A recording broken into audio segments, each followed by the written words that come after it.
Hello my dear student, welcome to my channel. நான் உங்கள் வாத்தியார் டாக்டர் ராமன். இந்த ஒரு பர்டிகுலர் சீரீஸில் NCERT கிளாஸ் 12 இருக்கக்கூடிய புக் பேக் கொஷின்ஸோட சொல்யூஷன்ஸை நம்ம பார்த்துட்டு இருக்கோம்.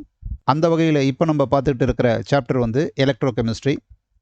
நீங்கள் முதல் முறையாக நம்ம சேனலுக்கு வந்திருக்கீங்கன்னா மறக்காமல் நம்ம சேனலை சப்ஸ்கிரைப் பண்ணுங்கள், அதோட பெல் ஐக்கானையும் கிளிக் பண்ணுங்கள். வாங்க கண்ணா, இப்போ நம்ம வீடியோக்குள்ளே போகலாம். ஸோ இந்த கொஷின் நம்பர் 14 பாருங்கள். How much of electricity is required in coulombs for the oxidation of. So எவ்வளோ எலக்ட்ரிசிட்டி வந்து தேவைப்படுது அப்படிங்கிற மாதிரி இங்கே கொஷின் கேட்டிருக்காங்க.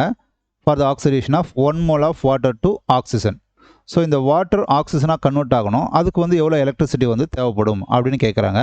ஸோ அப்போ நம்ம இந்த 1 mole ஆஃப் வாட்டர் வந்து ஆக்சிஜனாக மாறக்கூடிய அந்த ரியாக்ஷன் என்ன அப்படிங்கிறது நமக்கு வந்து தெரியணும். அப்போ தான் அதில் வந்து எவ்வளோ எலக்ட்ரான்ஸ் இன்வால்வ் ஆகுது அப்படிங்கிறத வந்து நம்ம அண்டர்ஸ்டாண்ட் பண்ணிக்க முடியும்.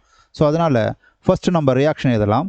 வாட்டர் வந்து நமக்கு ஆக்சிஜனாக கன்வெர்ட் ஆகும்போது இந்த மாதிரியான ரியாக்ஷன்ஸ் வந்து நமக்கு நடக்குது, சரிங்களா? இந்த ரியாக்ஷனில் இன்வால்வ் ஆகிற எலக்ட்ரான்ஸ் வந்து 2 எலக்ட்ரான்ஸ்.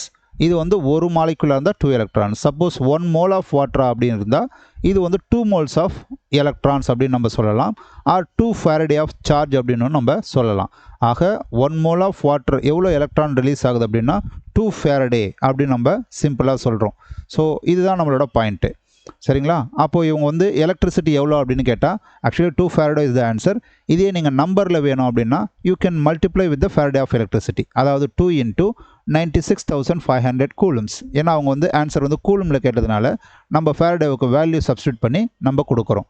Faraday அதனோட வேல்யூ என்னென்னா 96,500 கூலம்ஸ், ரைட்? ஸோ இந்த ரெண்டு நம்ம மல்டிப்ளை பண்ணும்போது நம்மளோட ஆன்சர் வந்து 1,93,000 கூலம்ஸ் அப்படின்னு வருது.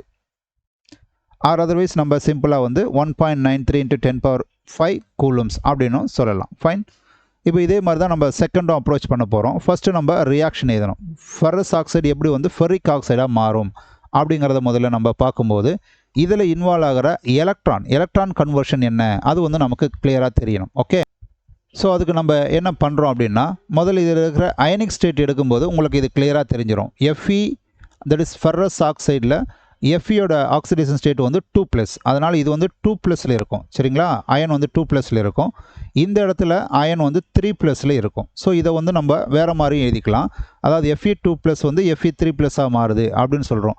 இந்த ரியாக்ஷனில் ஒரு எலக்ட்ரான் ரிலீஸ் ஆகும். Suppose 1 mole of Fe2+ involve ஆகுது அப்படின்னா உங்களுக்கு 1 mole ஆஃப் Fe3+ இன்வால்வ் ஆகிட்டு உங்களுக்கு 1 mole ஆஃப் எலக்ட்ரான் வரும். 1 mole ஆஃப் எலக்ட்ரான்ன்றது 1 Faraday. ஆக 1 mole ஆஃப் FeOவை வந்து நீங்கள் கன்வெர்ட் பண்ணணும் அப்படின்னா உங்களுக்கு தேவைப்படுறது 1 Faraday. இதை நம்ம அப்படியே இது போகிறோம் பாருங்கள். 1 mole of Fe2+ is equal to 1 Faraday, right? அவங்க சொல்லியிருக்கிறதும் என்ன சொல்லியிருக்காங்கன்னா 1 mole ஆஃப் FeO தான் சொல்லியிருக்காங்க. அப்போ 1 Faraday தான் நமக்கு தேவைப்படும். இதை வந்து நீங்கள் கூலம்ஸில் சொல்லுங்கள் அப்படின்னு சொன்னால் Faraday ஆஃப் எலக்ட்ரிசிட்டி வந்து 96,500 கூலம்ஸ் இன்ட்டு 1 தான் போட போகிறோம். அதனால் இதுவே நமக்கு ஆன்சர் தான், ரைட்?